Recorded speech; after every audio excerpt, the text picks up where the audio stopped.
Así, cuando trabajamos, cuando caminamos, incluso cuando hablamos, podemos ser conscientes de todo aquello que nos acontece. Podemos estar atentos a la conversación que mantenemos o al trabajo que estamos realizando, a la vez que podemos estar atentos a otras cosas que suceden en nuestra mente y podemos canalizarlas o manejarlas de forma intuitiva.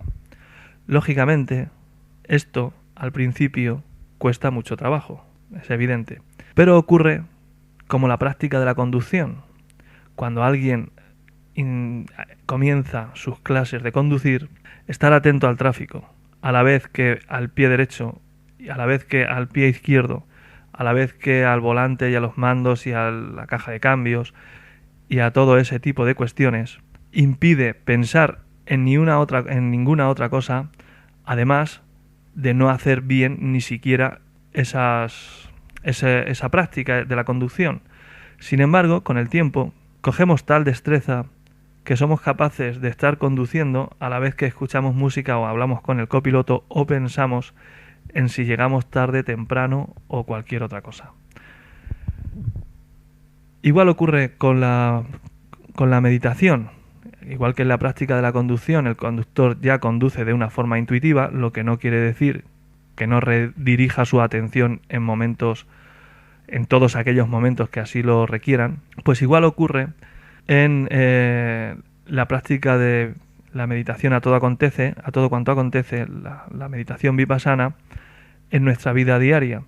Al principio cuesta mucho trabajo identificar aquellas sensaciones que nos producen aversión o malestar, o aquellas que nos son agradables, aquellos pensamientos que nos atrapan, los que no, y a la vez estar realizando cualquier otra tarea. Sin embargo, solo es cuestión de práctica. En el momento en que todo esto se va llevando a cabo, se hace con muchísima más facilidad. Aunque hablemos de una técnica de meditación o de un modo o forma de meditación, como en este caso de vipassana, o hablemos, como en el caso de la concentración, de una forma de meditar concreta, la meditación conforma una serie de elementos o formas o técnicas o conductas que son difícilmente separables unas de ellas, aunque para las explicaciones o incluso en la práctica las diferenciemos. Pero son difícilmente separables, puesto que todas interactúan unas con otras. Así, encontramos que no se puede practicar concentración, al menos no de una forma óptima, sin que haya vipassana. No se puede hacer samatha sin vipassana. Ni se puede hacer vipassana, no se puede trabajar la atención a todo cuanto nos acontece, la intuición, no se puede trabajar sin concentración, sin un mínimo de concentración. No es posible concentrarnos permanentemente en algo sin que a su vez tengamos cierto grado de atención a todo aquello cuanto nos acontece para canalizarlo de forma intuitiva y que esto nos permita continuar concentrados en el objeto que estamos estudiando. Y a la vez no se puede atender a todo cuanto nos acontece y hacerlo de forma óptima si no lo atendemos durante el tiempo que es preciso, si no mantenemos una cierta concentración en aquello que estamos observando más detenidamente. Así, por ejemplo, si estamos observando y de repente escuchamos un sonido, si no tenemos la suficiente quietud como para observar ese sonido durante un cierto espacio de tiempo, que no tiene por qué ser minutos, ni pueden ser unos instantes o unos segundos, el tiempo suficiente, el tiempo que necesitemos para clasificarlo y para identificarlo, observarlo y no ir compulsivamente hacia cualquier otra cosa, sino calmadamente. Si no tenemos un cierto grado de concentración, no podemos atender en vipassana, no podemos atender a las cosas y observarlas tal y como son. Igualmente ocurre con otros elementos que componen tanto la meditación como la persona, que en este caso se puede corresponder con el pensamiento. Cuando hacemos vipassana, cuando hacemos la meditación a todo cuanto nos acontece, es muy importante el pensamiento.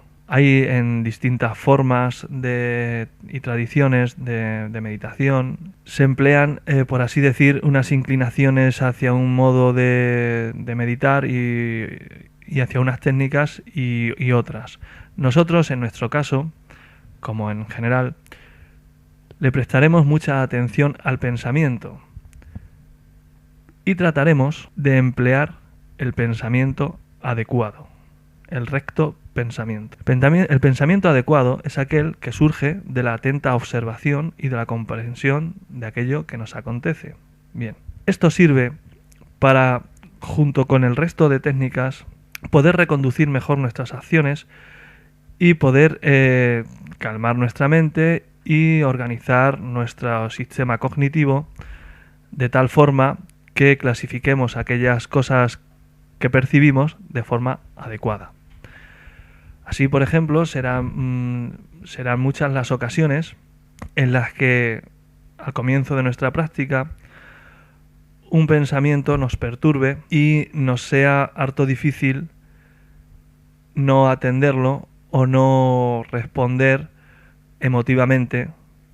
Nos será muy difícil que nuestras emociones, nuestra angustia, nuestra ansiedad no se dispare con la presencia de ese pensamiento. Para ello, procuraremos sustituir ese pensamiento o esos pensamientos por otros más adecuados, por otros acordes con el recto pensamiento, con el pensamiento fruto de la comprensión. Es decir, cuando somos conscientes de que algo que estamos pensando, de que el pensamiento que tenemos en nuestra mente no se adapta a la realidad, realizaremos el esfuerzo de ser conscientes de ello y además de pensar adecuadamente. Esto en la explicación puede resultar bastante complejo y es en la práctica donde más fácil es de comprenderlo. Un ejemplo claro es si tenemos una obsesión recurrente o un pensamiento que nos atemoriza. Imaginemos una cosa simple. Estamos en nuestra propia casa y de repente en mitad de la noche hemos oído crujir el armario. Bien, podrían ser 1000 cosas, pero si tenemos claro que es solamente la dilatación o un cambio de posicionamiento de la madera por su propia naturaleza que la ha hecho crujir, dejar vagar nuestra imaginación innecesariamente no obedece a un recto pensamiento. Un recto pensamiento es poner en nuestra mente pues que ha sido la madera que ha crujido. Igual que ese ejemplo, podrían ser muy numerosos. La gente que tiene problemas de ansiedad o que tiene, pues de repente tal vez se sienta angustiada o tal vez por una sensación.